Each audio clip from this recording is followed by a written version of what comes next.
নমস্কার, আমি সুপ্রিয়। সকলকে আবারও স্বাগত জানাই বং টেলিস্কোপের হরর অডিও সিরিজের সম্পূর্ণ নতুন এপিসোডে। আজকের যে ঘটনাটি আপনারা শুনতে চলেছেন সেটি কোনো কল্পনা নয়। আজকের এই ঘটনায় আমরা শুনব একটি মেয়ের নীরব কান্না, হারিয়ে যাওয়া প্রমাণ আর রাজনৈতিক ক্ষমতার অন্ধকার, আর একটি শিশু সদৃশ্য অতৃপ্ত প্রেতাত্মা কাচ্চা কালুয়ার ঘটনা।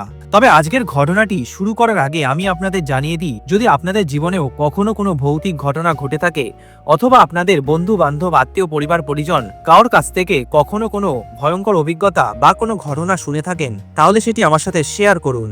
এই ভিডিও ডেসক্রিপশন বক্সে আমি আমার ইমেল অ্যাড্রেস, ফেসবুক এবং ইনস্টাগ্রাম আইডি প্রোভাইড করে দিয়েছি। ওখানে গিয়ে আপনি আপনাদের ঘটনা আমাকে লিখে পাঠান। হয়তো পরের এপিসোডে আমি আপনাদের ঘটনাই শেয়ার করব। শুরু হচ্ছে আজকের ভয়ঙ্কর একটি এপিসোড। বিহার গয়া জেলার প্রান্তবর্তী একটি গ্রাম আছে। গ্রাম লাগাও একটা সরকারি ডিগ্রি কলেজ আছে। সেদিন প্রথম দিন ভর্তি হতে এসেছিল গ্রামের একটি মেয়ে পূজা কুমারী। বয়স মাত্র 19। সাধারণ শাড়ি, মাথায় ওড়না আর চোখে অকারণ ভয়। গ্রামের মেয়ে, বাবা ছোট কৃষক। কলেজে ঢোকার পর থেকেই একটা জিনিস বদলে যায়। পূজার দিকে তাকাতো এক বিধায়কের ছেলে, এক ব্লক সভাপতির ভাতিজা, দু একজন ঠিকাদারের ছেলে। তারা প্রথমে পূজার সাথে কথা বলার জন্য শুরু করে নোটস দিয়ে। নোটস লাগবে? ফর্ম ভরতে সাহায্য লাগবে? কি গো, কথা বলছো না যে? পূজা এসবে পাত্তা দিত না, চুপচাপ সরে যেত।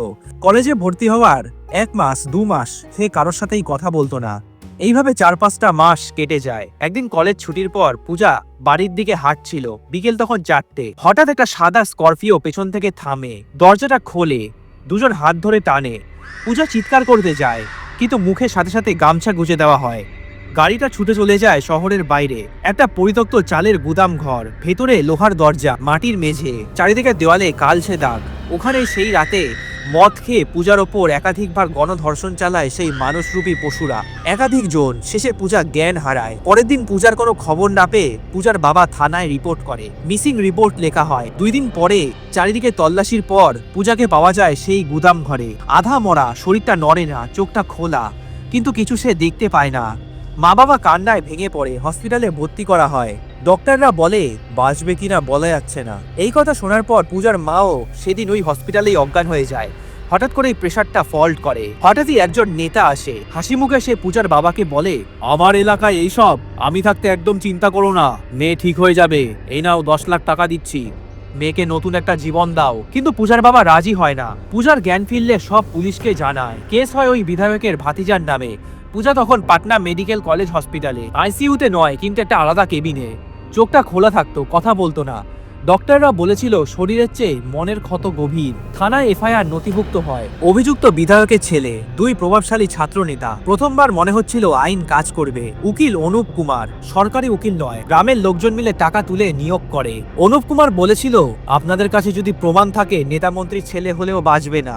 প্রমাণ হিসাবে গুদামঘরের ছবি, পাড়ার এক রাতজাগা প্রহরীর বয়ান, পূজার রক্তমাখা ওড়না, ফোন কল ডিটেলস, সিমেনের সবকিছু ডিটেলস আর মেডিকেল রিপোর্ট সবকিছু জোগাড় ছিল। ফাইল করা হয়। কোর্টে ডেট পড়ে 3 মাস পর। পূজা ধীরে ধীরে হাঁটতে শেখে, কিন্তু রাতে রাতে হঠাৎই চমকে ওঠে। ঘুমের মধ্যে চিৎকার করে ওঠে। আলো নিভলেই সে কেঁপে ওঠে। সেদিনই আবার অনুপ উকিল ফোন করে, সবকিছু রেডি তো?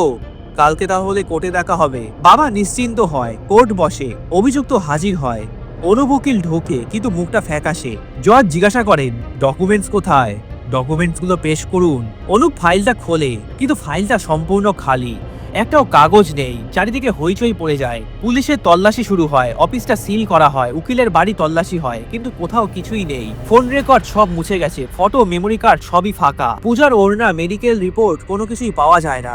অনুপ কাঁপতে কাঁপতে বলে, স্যার স্যার আমি শপথ করে বলছি গত রাতে এগুলো ছিল, কিন্তু প্রমাণের অভাবে সব অভিযুক্ত ছাড়া পেয়ে যায়। পূজার বাবা বাড়ি ফিরে মেয়েকে জড়িয়ে ধরে কেঁদে ফেলে। পূজাও আর নিতে পারছিল না। কোর্টের রায়ের পর উকিল অনুপ কুমার 2 দিন ধরে অফিসে যায়নি, ফোনও ধরেনি, ঘর থেকেও বেরোয়নি। তৃতীয় দিনে পুলিশ যায় উকিলের বাড়িতে। পাটনার উপকণ্ঠে একতলা একটা পুরনো বাড়ি। দরজাটি ভেতর থেকে বন্ধ। ডাকা হয়, কোনো শব্দ নেই। শেষমেশ দরজাটা ভাঙা হয়। ঘরে ঢুকেই একজন কনস্টেবল বলে ওঠে, স্যার, ও স্যার, এখানে কি কেউ খেলা করেছে নাকি? ঘরটা এত এলোমেলো। হঠাৎই ইন্সপেক্টর বলে, অনুপ কোথায়? শোবার ঘরে অনুপকে দেখা যায়। সে মেঝেতে বসে আছে, পিঠটা দেওয়ালে ঠেসে, চোখটা খোলা। অনুপ হার্ট অ্যাটাকে মারা গেছে। অনুপের নখের ভেতরে কালো মাটি পাওয়া যায়। হাতের তালুতে শিশুদের আঙুলের মতো দাগের ছাপ, আর তার জিভের নিচে একটা কাগজের ছোট্ট টুকরো পাওয়া যায়, ভেজা। চিবানো দাগ আছে। কাগজটা শুকিয়ে দেখা হয় ওটা কোর্টে জমা দেওয়ার একটা প্রমাণের অংশ। আশেপাশে জিজ্ঞাসা করা হয়, পাশের বাড়ির একজন বুড়ি বলেছিল, গত রাতে তো উকিল বাবুর ঘরে আলো জ্বলছিল, কিন্তু উকিল বাবু তো একাই ছিল, আর তো কাউকে দেখিনি। পুলিশ জিজ্ঞাসা করে, কেউ কি পরে ঢুকেছিল?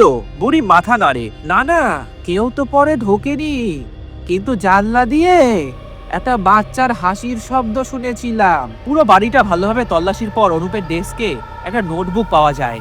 শেষ পাতে একটা লাইন কাপা হাতে লেখা, ও কাগজ খায় কিন্তু আগে খেলতে চায়। আর নিচে আরেকটা নাম, কাচ্চা কালুয়া। উকিলের মৃত্যুর পর বিষয়টা চাপা থাকেনি। পুলিশ ফাইল খুললেও গভীরে ঢুকতে পারেনি, কারণ যে নামটা বেরিয়েছিল ওটা আইনের নয়, ওটা গ্রামের ভয়। আবার সেদিন রাতে পূজার ঘুমটা ভেঙে যায়। হঠাৎই বুকটা ধরফর করে ওঠে। ঘরের কোণে কেউই নেই, তবুও মনে হয় কেউ যেন আছে।